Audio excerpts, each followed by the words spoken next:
अगर मैं आप सबसे एक सवाल पूछूं कि एक नेता बनने के लिए हमारे अंदर क्या क्वालिटीज़ का होना आवश्यक है, तो आप सबका एक अ, बेहतरीन जवाब होगा जो कि समस्त विश्व पर लागू होता है।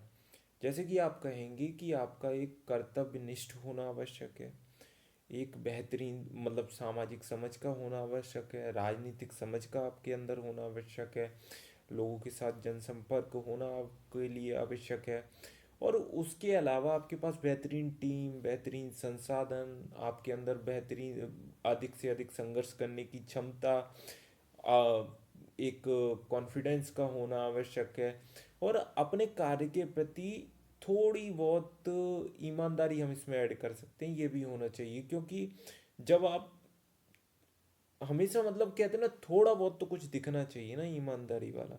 तो ये सब क्वालिटी होना चाहिए, और ये 100% समूचे विश्व पे लागू होती है। अब ये नहीं कि भारत के नेताओं के लिए मैं कह रहा हूँ, सारे विश्व के नेताओं के लिए क्वालिटी लागू होगी। लेकिन भारत के अंदर ये क्वालिटी के अलावा भी कुछ एक क्वालिटी लागू होती हैं जो आपके जन्म के आधार पर लागू होंगी। यानी कि अगर आप भारत के अंदर आपने जनरल कैटेगरी में जन्म लिया है तो आपके लिए क्वालिटी कुछ डिफरेंट होंगी।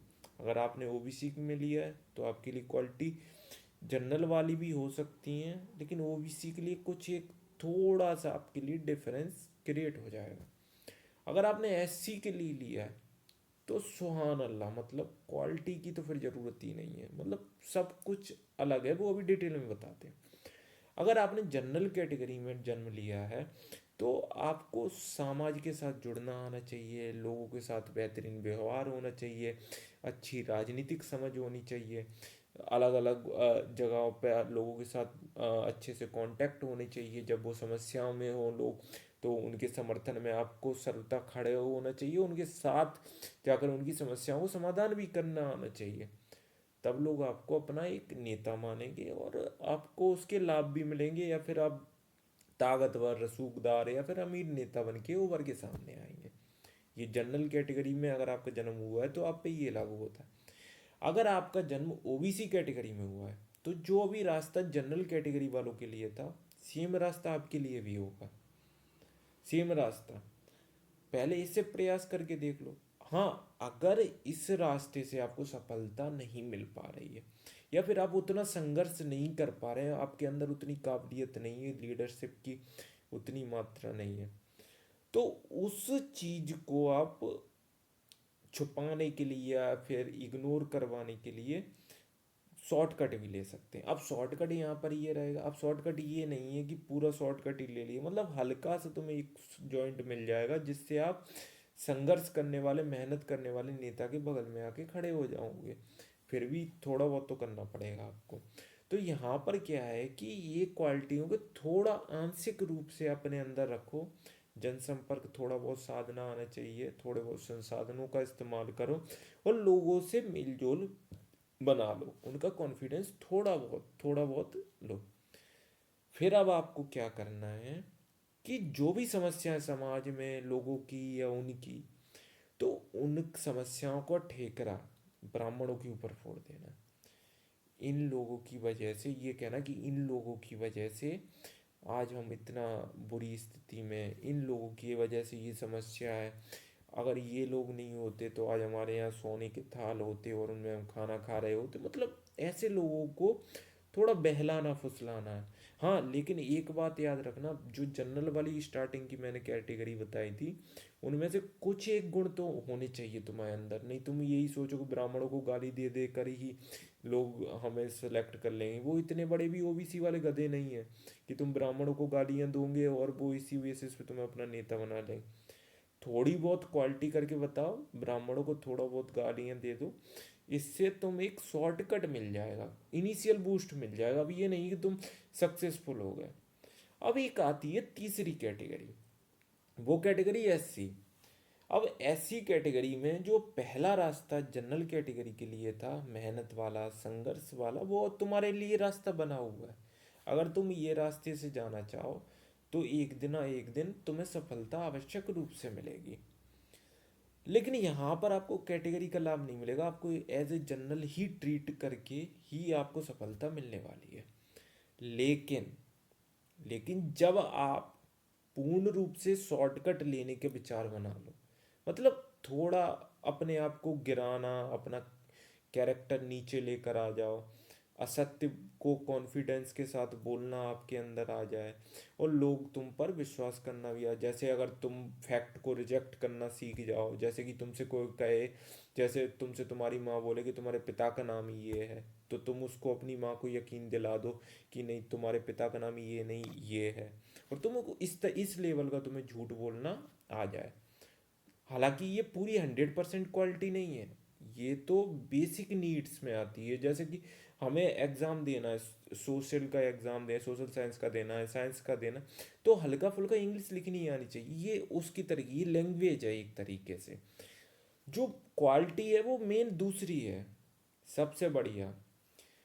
समाज के अंदर रह रही लोगों की समस्याओं को समझो, महसूस करो, फिर दिमाग में ठंडे दिमाग से बैठ के ये सोचकर प्रयास करो कि इन समस्याओं को मनु महाराज से कैसे जोड़ा जाए, कि हम कैसे मनु पर इसका दोष मढ़ सकते हैं, मनुवाद पर कैसे इसका दोष मढ़ सकते हैं, ब्राह्मणों के ऊपर इसका कैसे दोष मढ़ सकते हैं, या ब्राह्मणवाद पे कैसे हम इसका दोष मढ़ सकते हैं।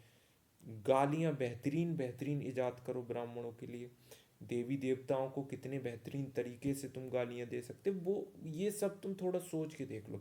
और जैसे भी कोई तुम गरीब देखो, तुम बोल दो कि वो मंदिर में एक पंडित है, उसका पेट देखो, वो उसकी वजह से तुम गरीब हो, क्योंकि तुम्हारे जो पेट में तुम्हारे में जाना चाहिए था खाना, वो अकेले खा जाता है। मतलब इन सब की अनाप शनाप बकवास वाली बातें, बकवास मतलब ठीक है, वो 100% टाइम टेस्टेड मेथड है, ये करनी तुम्हें आनी चाहिए। अब लोग कह रहे होंगे कि मैं इतना कॉन्फिडेंस से क्यों बोल रहा हूँ। पिछले 70 से 80 सालों में जितने भी बड़े दलित नेता हुए हैं, यही मेथड से हुए हैं। अगर तुम कहो कि वो जनरल वाले रास्ते से चल के गए हैं, वो नहीं गए हैं। अब तुम कितना भी कहना कि हाँ वो गए हैं, सच्चाई नहीं बदलने वाली। तो वो इसी से गए हैं, चाहे वो अंबेडकर हो या फिर कोई और नेता हो। उसने सर्वप्रथम ब्राह्मण ब्राह्मणों को गालियां दी हैं, ब्राह्मणवाद को गालियां दी हैं, मनुवाद को गालियां दी हैं, मनु महाराज को गालियां दी हैं, मनु स्मृति को जलाया है।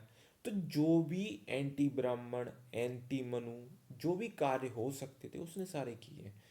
दलितों की सारी समस्याओं को दोषी उसने ब्राह्मणों को मर दिया है, मनु को मर दिया है, और ऐसे करके सब कर दिया। तो ये बिल्कुल टाइम टेस्टेड मेथड है। अगर कोई व्यक्ति जनरल कैटेगरी से है, तो वो जनरल वाला मेथड फॉलो कर ले। अगर वो ओबीसी कैटेगरी से, तो मैं तो यही सजेस्ट करूँगा वो ओबीसी वाला मेथड फॉलो कर ले।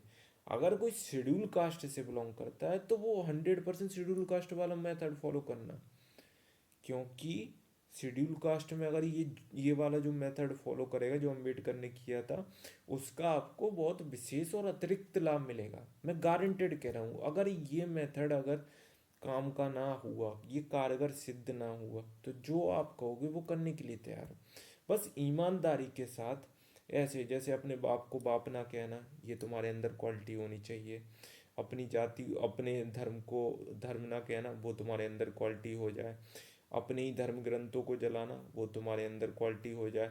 अपनी समस्याओं, अपनी गलतियों को दूसरों फोड़ पूरा दूसरों पे लांछन लगा देना, वो तुम्हारे अंदर क्वालिटी होनी चाहिए। दूसरों की माँ बहनों को गालियाँ देना, वो तुम्हारे अंदर क्वालिटी होनी चाहिए। उन पे गंदी नज़र रखना, वो तुम्हारे अंदर क्वालिटी होनी चाहिए, अगर तुम दलित नेता बनना चाहते हो, अगर उस कैटेगरी से बिलोंग करते।